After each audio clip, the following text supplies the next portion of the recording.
কারবালা মানে কি? কারবালা শব্দের অর্থ আগে আমি আপনাদের করি। এটা কিন্তু কারবালা শব্দ না, এটার নাম হলো কারিবুল বালা। এটা মূল ছিল কারিবুল বালা। খুব খেয়াল করে শুনবেন, কারিবুল বালা। কারিব মানে নিকটে, বালা মানে বিপদ। বিপদ অতি নিকটে, সেইটাকে সহজ করে বলে কারবালা। বাজান, কারবালার প্রান্তরের ঘটনা সবার জানা আছে। হোসেন রাদিয়াল্লাহকে কিন্তু হত্যা করা হয়েছে। তোরে কোন কথা ঠিক কিনা আপনারা বলেন তো? কারবালার প্রান্তরে হোসেন রাদিয়াল্লাহর দেহ কিন্তু পড়ে আছে, আর মাথাটা কিন্তু কারবালার প্রান্তরে নাই। ওই মাথাটা জিয়াদ নামে একজন পাপী, নামটা ওয়াস্তে মুসলমান। আসলে আপনারা বলেন তো, ইয়াজিদের পক্ষ নিয়ে যারা হোসেন রাদিয়াল্লাহর বিরুদ্ধে যুদ্ধ করেছে, তাদের মধ্যে ইহুদি খ্রিস্টান কেউ ছিল না, তারাও মুসলমান ছিল। আবার হোসেনের সঙ্গে যে ৭২ জন, তারাও মুসলমান ছিল। আপনারা বলেন তো, দুই দল মুসলমান কি সমান? আওয়ামী লীগের মুসলমান, বিএনপির মুসলমান, জামাতের মুসলমান, তাবলিগের মুসলমান, পীরদের মুসলমান, সবাই মুসলমান, কিন্তু সব মুসলমান কিন্তু সমান কথা কয় না। সব কি সমান নাকি? কারণ আমার মোশাররফ ভাই সবসময় চাবে শহীদ জিয়ার আদর্শ দিয়ে বাংলাদেশ চালাতে। মোশাররফ ভাই যে দল করে, সে দলটা হলো একটা মানুষের দল। মানুষের দল যখন করবে, তখন মানুষের আদর্শ দিয়ে দেশ চালাবে। আবার আওয়ামী লীগ যারা করে, তারা শেখ মুজিবের আদর্শ দিয়ে দেশ চালাবে। জোরে কোন কথা ঠিক কিনা? কিন্তু যারা কোরআনের দল করে, তারা কোনো মানুষের আদর্শ দিয়ে দেশ চালাবে না। তারা লাকাদ কানা লাকুম ফি রাসূলিল্লাহি উসওয়াতুন হাসানা, আমার আল্লাহর কোরআন নবীর আদর্শ দিয়ে তারা দেশ চালাবে। জোরে কোন কথা ঠিক কি না? এখন আপনারা বলেন, মানুষের আইন দিয়ে দেশ চালান আর আল্লাহর আইন দিয়ে দেশ চালায়, এরা সবাই কি সমান মুসলমান? এখন ইয়াজিদের মুসলমান আর হোসাইনের মুসলমান। কারবালার ওয়াজ শুনবার গেলে এই দুই মুসলমান সম্পর্কে আগে জানা লাগবে। হ্যাঁ, বলেন না? এখন এটা বলবার গেলি তো হুজুর রাজনীতিতে গেল রে। হুজুর না রাজনীতিতে গেল। রাজনীতি কি? হোসেন রাদিয়াল্লাহ কি? নানার ইসলাম দুনিয়াতে প্রতিষ্ঠা করতে গেলে দরকার হলে জীবন দেব, কিন্তু ইয়াজিদ বাতিলের সঙ্গে আপোষ করবো না। কথা কন না কেন? সব তো ইয়াজিদের মুসলমান, সব মুসলমান, কিন্তু বাতিল কেমনে হলো? বাতিল হওয়ার পিছনে কারণ হলো, আবু বকর রাদিয়াল্লাহু যখন খলিফা ছিল, তার বেটা, যোগ্য বেটা ছিল আব্দুর রহমান, তাকে কিন্তু মরার সময় খলিফা বানাতে যায়নি। উমর ফারুক যখন খলিফা ছিল, তার যোগ্য ছেলে ছিল আব্দুল্লাহ ইবনে উমর, যিনি 30 পারা কোরআনে হাফেজ, 6 লক্ষ হাদিসের হাফেজ। উমর ফারুক তো তার যোগ্য ছেলেকে খলিফা বানালেন না। ওসমান গনি বিদায় নেওয়ার সময় তার ছেলেকে খলিফা বানালেন না।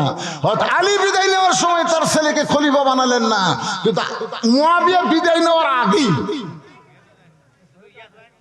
তার বেটা ইয়াজিদকে খলিফা বানালেন। কি বানালেন? আপনারা বলেন, কারবালার ঘটনা কি এমনি এমনি ঘটছে নাকি? এমনি এমনি ঘটেনি তো। তাহলে হোসেন রাদিয়াল্লাহর দেহ পড়ে আছে কোন জায়গায়? কারবালায়। জোরে কোন কোথায়? কিন্তু মাথা নিয়ে গেছে দামেস্কে। মাথাটা নিয়ে গেছে দামেস্কে।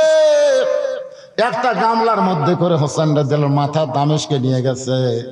আজকে দেখবেন কারবালার প্রান্তরে হোসেন রাদিয়াল্লাহর দেহ আছে, কিন্তু মস্তক মোবারক আছে দামেস্কে। দামেস্কে আপনারা চেনেন? নাম শুনছেন? দামেস্কের নাম শুনছেন? একটু মনোযোগ দিয়ে শুনবেন। বর্তমান সিরিয়ার মধ্যে পড়ে গেছে। এই দামেস্কটা সিরিয়ার মধ্যে পড়ে গেছে। এই দামেস্কে ইয়াজিদের সামনে যখন হোসেন রাদিয়াল্লাহর মাথা উপস্থাপন করা হয়, জিয়াদ যখন হোসেন রাদিয়াল্লাহর মাথা ইয়াজিদের সামনে নিয়ে যায়, তখন ইয়াজিদের হাতে একটা লাঠি ছিল, একটা লাঠি। ওই লাঠিটা হোসেন রাদিয়াল্লাহর মুখের মধ্যে ঢুকিয়ে দিল। কারবালার কথা একটু মনোযোগ দিয়ে শুনবেন। হোসেন দেহ পড়ে আছে কারবালায়, আর মাথা গেছে দামেস্কে। ইয়াজিদের হাতের লাঠিটা হোসেন রাদিয়াল্লাহর মুখের মধ্যে ঢুকিয়ে দিয়ে বলে, হোসাইন, তুই খামাকা জেদ করে যুদ্ধ করলি, আজকে তুই শেষ হয়ে গেলি। আমি ইয়াজিদ বহাল তবিয়তে ক্ষমতায়। আজকে তুই কোথায় হোসাইন? আজকে তুই কোথায় আর আমি কোথায়? আজকে যদি হাসিনা বলে, সাইদি হুজুর তুমি কোথায় আর আমি কোথায়? কি কথা কন না? আজকে দেখেন সাইদি কে জেলের মধ্যে রাখছিল হাসিনা ক্ষমতার চেয়ার থেকে, মনে করছিল এই ক্ষমতার চেয়ার আমার সারা জীবনই থাকবে। সাইদি হুজুরের কবরে দৈনিক যত মানুষ যায় জিয়ারত করার, সুবহানাল্লাহ কর না কেন, বাংলাদেশের এমন কোন বক্তা নাই যে আল্লামা সাইদি হুজুরের কবর জিয়ারত করেনি।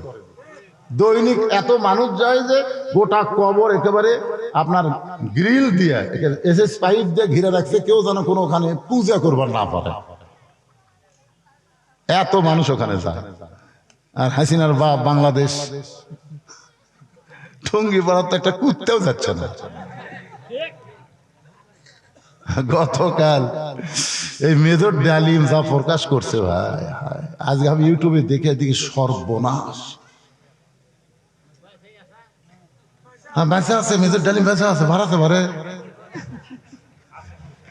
যেটি থাক, আপনার ইউটিউবে যায় মেজর ডালিমের ওই গপ্পটা শুনে আসবেন। আয় আয়, এতদিন আমরা যা ভাবছিলাম কিছুই না। আমরা শুনছি 30 লক্ষ শহীদ, কয় লক্ষ? 30 লক্ষ। আসলে 30 লক্ষ নয়, হবে 3 লাখ। কিন্তু ফট করে শেখ মুজিবুর বলছে 3 মিলিয়ন। এই বলার কারণে 3 মিলিয়ন 30 লাখ হয়ে গেছে।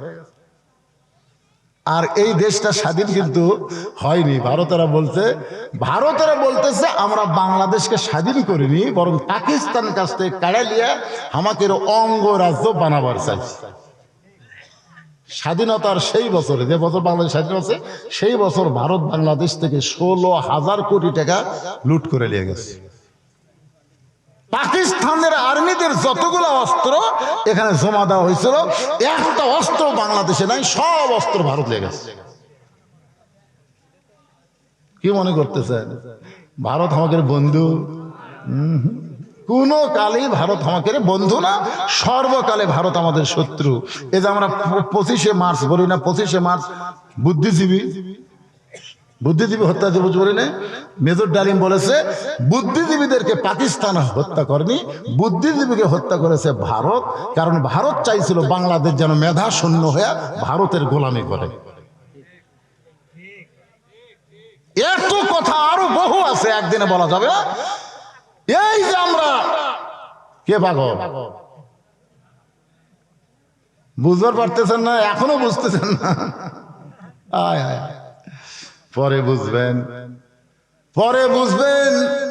কিন্তু আর আমরা সেই শঙ্কা, সেই ভয় করি না।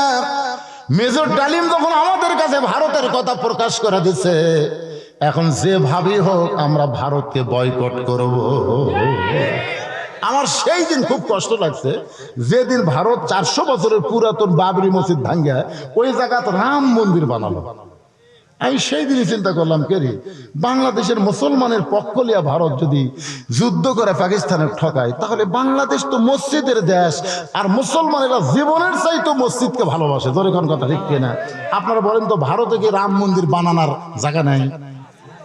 বহু জায়গা। তো কোনো ফাঁকা জায়গাতে রাম মন্দির না বানায় বাবরি মসজিদ ভাঙ্গা ওই জায়গায় যখন মন্দির বানালো, তখন আমরা বুঝলাম বাংলাদেশের মুসলমান শুধু নয়, পৃথিবীর সমস্ত মুসলমানের 1 নম্বর শত্রু হলো হিন্দু মালওয়ান। জোরে বলেন কথা ঠিক কিনা? কথা বলেন। আমরা শালাকের মূর্তি পহরা দেই, আমরা ওদের মূর্তি পহরা দেই, ওরা আমাদের মসজিদ ভাঙে। চিন্তা করে দেখেন, আমরা মুসলমান, নামাজ না পড়লেও আমরা অনেক লোক আছি জীবনের চাইতো মসজিদকে ভালোবাসি। ঠিক কিনা কোন কথা কন না কেন? আচ্ছা, আপনাদের এই গ্রামের মসজিদ যদি কোনো হিন্দু গ্রুপ ভাঙবার আসে, আপনারা কোন তো খালি নামাজিরা বাধা দিবি, বেয়া নামাজে তুমি জীবন দুমরে, জীবন দুমরে নামাজ না পড়ি, তাই বলে আল্লাহর ঘর খেলা মালওয়ানারা ভাঙবি, ওরাই আগে জীবন দিবে। আর যারা নামাজ পড়ে তারা বলবি ধৈর্য ধরো, ইন্নাল্লাহু মা'আস সাবিরিন। ওরা ভাঙ্গা দিয়ে যাক, আমরা আবার নতুন করে করবো। আমরা বেনামাজিদেরকে নামাজের গুরুত্ব বুঝাবার পারতেছি না দেখে এরা নামাজ পড়তেছে না। অনেক নামাজের চাইতো এদের ঈমান অনেকাংশে ভালো আছে। জোরে কোন কথা ঠিক কথা কন না কেন ভাই রে? আমি এক মাহফিলে বলতেছি, মসজিদের মিনার করা লাগবে ভাই, 10টা বস্তা সিমেন্ট কে দিবেন ভাই? একটা লোক কথা কয় না। কোনার থেকে একজন কয়, হুজুর আমি 10 বস্তা দেবো, লগদে 10 বস্তার টাকা। তো লগদে যখন 10 বস্তার 6,000 টাকা দিচ্ছে, তখন আমি হাত ধরে বললাম, ভাই আজকে এসে নামাজ পড়ছে? না হুজুর, আমি ফজর থেকে জোহর আসর মাগরিব এশা একটা পড়লাম। তুই এক ওয়াক্ত নামাজ পড়িসনি, তুই 10 বস্তা সিমেন্ট দিলু, আর নামাজিরা মাথা খাড়া করে না কেরা? আমি ওকে বললাম, বাবা তোমার 10 বছর সিমেন্টের নেওয়া টাকা নেওয়া যাবে না যতক্ষণ তুমি নামাজ পড়ার ওয়াদা না করবা। কারণ তুমি মসজিদ ঘরের জন্য সিমেন্ট দিবা, তুমি নামাজ পড়বে না হবে? এখানে ওখানে কান ধরা তওবা করলো, হুজুর এই মুহূর্ত থেকে আমি আর এক ওয়াক্ত নামাজ বাদ দেবো না। কিছুদিন পরে দেখি ছেলেটার মাথার টুপি মুখের দাড়ি, এখন আর প্যান্ট শার্ট পরে না, এখন পাঞ্জাবি পরে বেড়ায়। এখান থেকে প্রমাণ হয়ে গেল মুসলমানের নামাজ না পড়লেও জীবনের চাইতো আল্লাহর ঘর মসজিদকে ভালোবাসে। করে কোন কথা ঠিক কি না? সেই মসজিদ ভাঙ্গা ভারতেরা মন্দির বানাইছে। এখন আমাদের বুঝতে হবে, ভারত কোনো কালে আমাদের আপন ছিল না, এখন আপন না। সবসময় সুযোগ পাইলে ভারত বাংলাদেশের ক্ষতি করতে চাবে, কিন্তু আমরা আর ভারতকে তোয়াক্কা করব না। আমরা ইমানের বলে বলিয়ান হয়ে আজকে সবাই বললাম। আমি যেই বলবো ভারত, আপনারা বলবেন বয়কট, বলতে পারবেন না ভাইজান? এলা মিডিয়ার মধ্যে কিন্তু সব প্রচার হয়ে যাবে, এ ভারতের মধ্যে যাচ্ছে, বুঝলেন? খালি ভারত না, মালয়েশিয়া কন, ইন্দোনেশিয়া কন, ইংল্যান্ড কন, আমেরিকা কন, সব জায়গায় লাইভ হচ্ছে, সব জায়গায় যাচ্ছে। আমি যেই বলবো ভারত, আপনার বলবেন বয়কট, ভারত, আরো জোরে জোরসে বলুন মাশাআল্লাহ।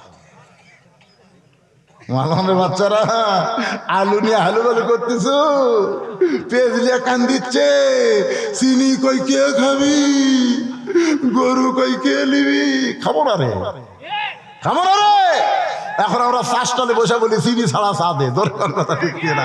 প্রত্যেকটা মানুষ আর 2 বছর পরে দেখবেন চা তার চিনি খাবি না। তোরা কি করবি? তোর কে পেঁয়াজ লাগবে না, আল্লাহ আমাকে যে পেঁয়াজ দিবে, আমাকে মাটির যে পাওয়ার ভাই। এইবার যত মানুষ পেঁয়াজ লাগাচ্ছে, আর পেঁয়াজ বেশি দামে কেনা লাগবে না, আর আলু ভারত থেকে আনা লাগবে। যেদিকে তাকাই খালি আলু আর আলু, জোরে কোন কথা ঠিক কিনা? ওমা মিন দাব্বাতিন ফিল আরদি ইল্লা আলাল্লাহি রিজকুহা। পৃথিবীতে এমন কোন বিচরণশীল প্রাণী নাই যার রিজকের ব্যবস্থা আল্লাহ করে নাই। আল্লাহ কোরআনে সূরা কুরাইশের মধ্যে বলেছেন, ফালিয়াবুদু রাব্ব হাযাল বাইত আল্লাযী আত'আমাহুম মিন জু'ইন ওয়া আমানাহুম মিন খাউফ।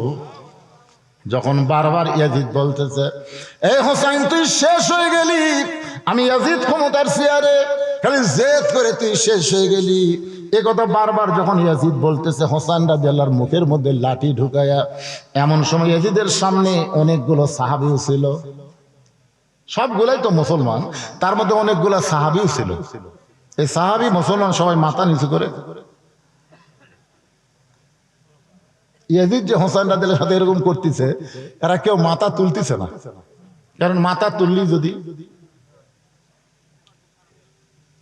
কেউ যখন মাথা তোলেন, এমন সময় 80 বছরের একজন বুদ্ধিবৃদ্ধ সাহাবী, 80 বছর বয়সী একজন সাহাবী, তার নাম হলো আনাস ইবনে মালিক। জোরে গান সুবহানাল্লাহ।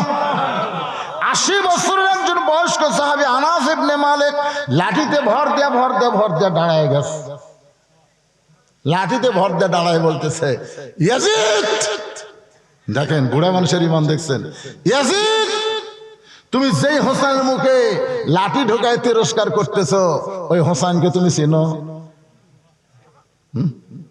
ওই হোসেনকে তুমি চিনো? আমি একাধারে 10 বছর নবীর বাড়িতে খেদমত করেছি, আমি একাধারে 10 বছর নবীর খাদেম ছিলাম। নবীর খাদেম বলা যায় আছে, কিন্তু নবীর গোলাম বলা যাবে না। একমাত্র গোলামি করব আমরা কার? এই জন্যে গোলাম রব্বানি নাম থাকবেন, গোলাম রব্বানি, কিন্তু গোলাম রসুল নাম থাকা যাবে না। আমরা অনেক সময় ভুল করি।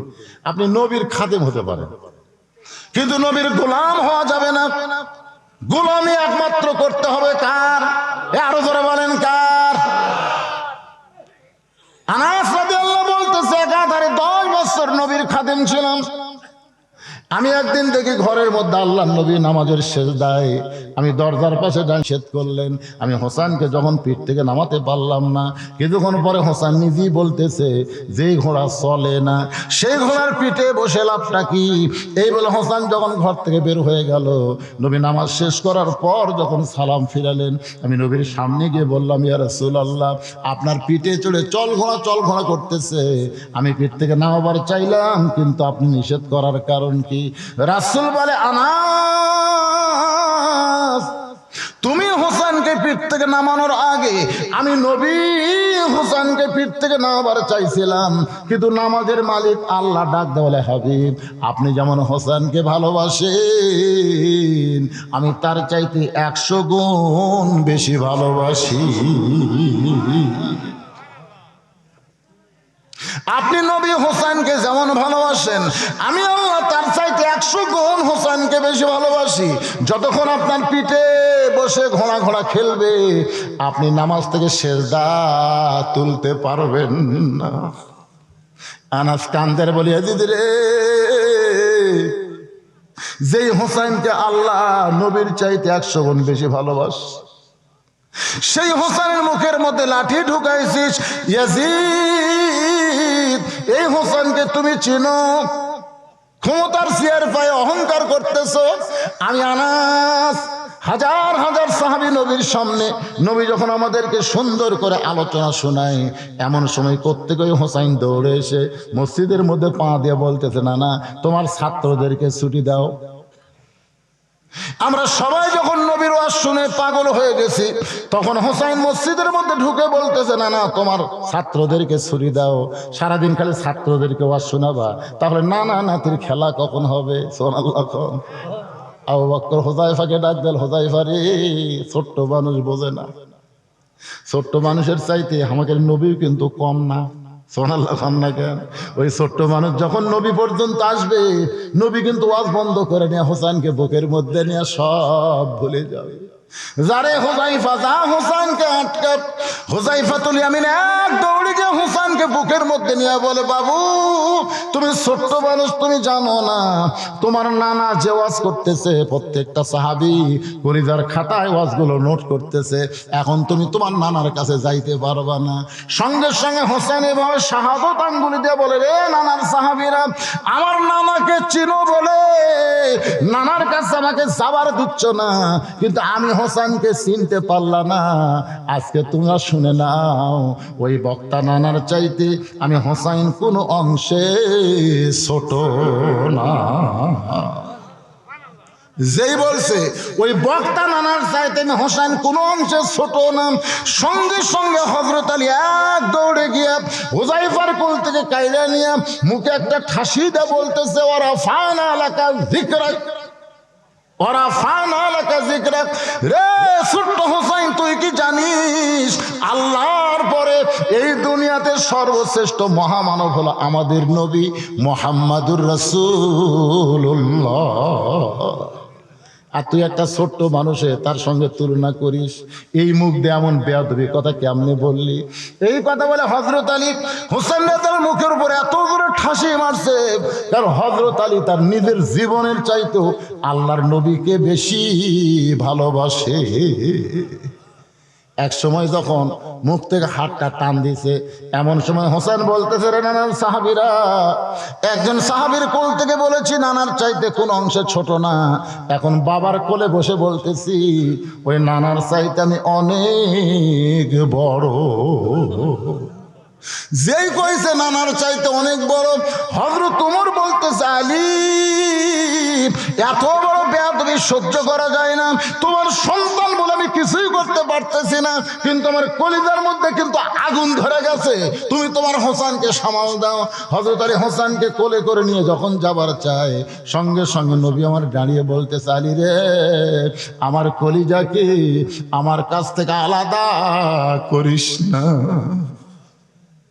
নবী যেই মাত্র এতিমের মতন দাঁড়িয়ে কাঁদতেছে আর বলতেছে, আলী রে, আমার কলিজাকে আমার কাছ থেকে আলাদা করিস না।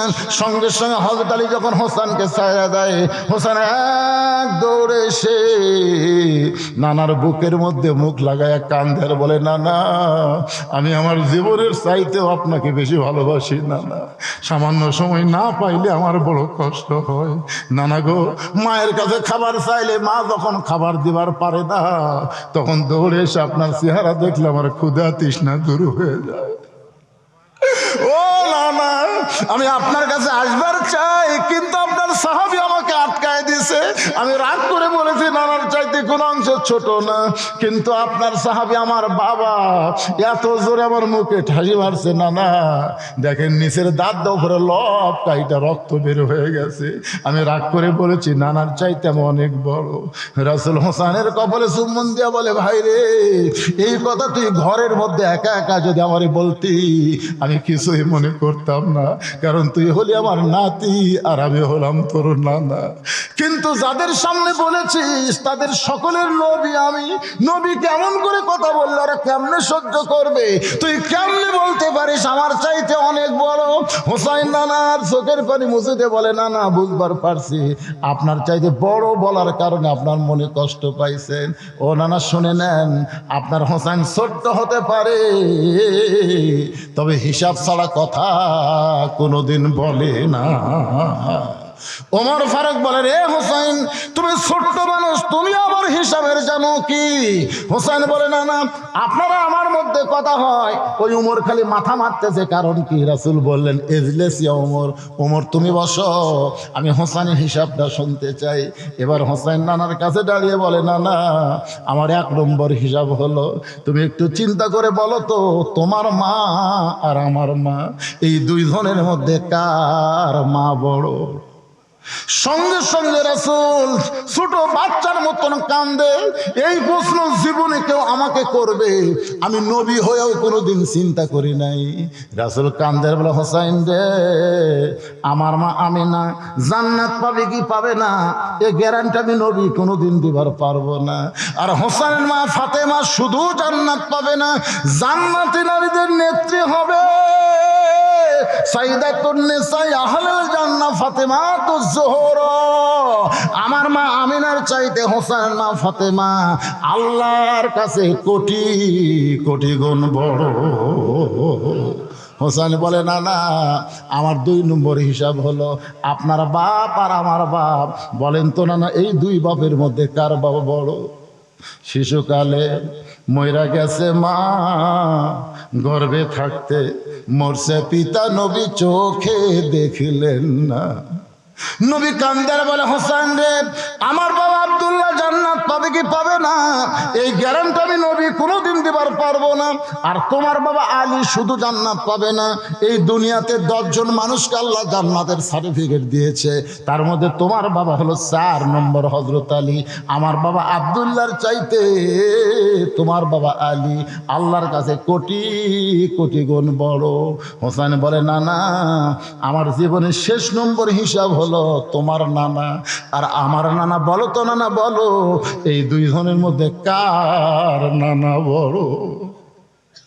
এই কথা যেই মাত্র কইছে ওমর ফারুক আর বসে থাকতে পারে না, এক দৌড়ে এসে হোসেনকে বুকের মধ্যে নিয়ে হোসেনের মুখে মুখে চুমা খায় বলে, আলী রে আমি মূর্খ ওমর, আমি বুঝতে পারি নাই তুমি এত বড় জ্ঞানী হইয়া এই মুখ এমন করে কেন ঠাসি মারলে, কেন মুখটা রক্তাক্ত করলে? ওমর কান্দে আর বলে, হোসাইন তোমার নানার নানা ওয়াহাব জুহরিকে দুনিয়ার কেউ চিনে না, আর তোমার নানাকে শুধু দুনিয়ার মানুষ না স্বয়ং আল্লাহ কোরআনে করেছেন ঘোষণা, ওয়া ইন্নাকা লাআলা খুলুকিন আযীম। হোসাইনের নানা নবীর নানার চাইতে কোটি কোটি গুণ বড়।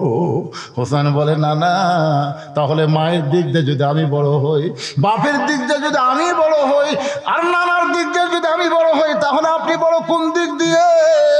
সঙ্গে সঙ্গে নবী আমার হোসেনকে মাথার উপরে তুলে বললেন, সাহাবীরা রে এই হুসাইনকে তোমরা কষ্ট দিও না, এই হুসাইনকে তোমরা আঘাত দিও না, এই হুসাইনকে তোমরা গালমন্দ করো না। হুসাইনকে কষ্ট দিলে সেই কষ্ট আমি নবীর কলিজায় আঘাত করবে। আনাস কান্দের বলি ইয়াজিদ রে, তুই যার মুখে লাঠি ঢুকাইয়া তিরস্কার করতেছিস, এই হোসেনকে তুই চিনিস না রে ইয়াজিদ। সাইদুস শাবাব আহলুল জান্নাহ, জান্নাতি যুবকদের সরদার হবে দুইজন, হাসান হোসেন রাদিয়াল্লাহু তাআলা আনহুমা। ইয়াজিদ রে, আজকে ক্ষমতার চেয়ারে পায়া অহংকার করতেছিস, কারবালার ইতিহাস শুনে নে।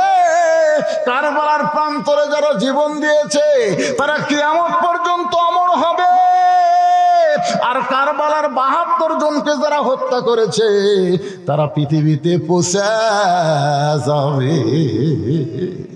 আজকে আপনারা বলেন তো, আপনাদের এই এলাকায় শুধু না, গোটা নন্দীগ্রাম থানায় ইয়াজিদ নামের কোনো মানুষ আছে?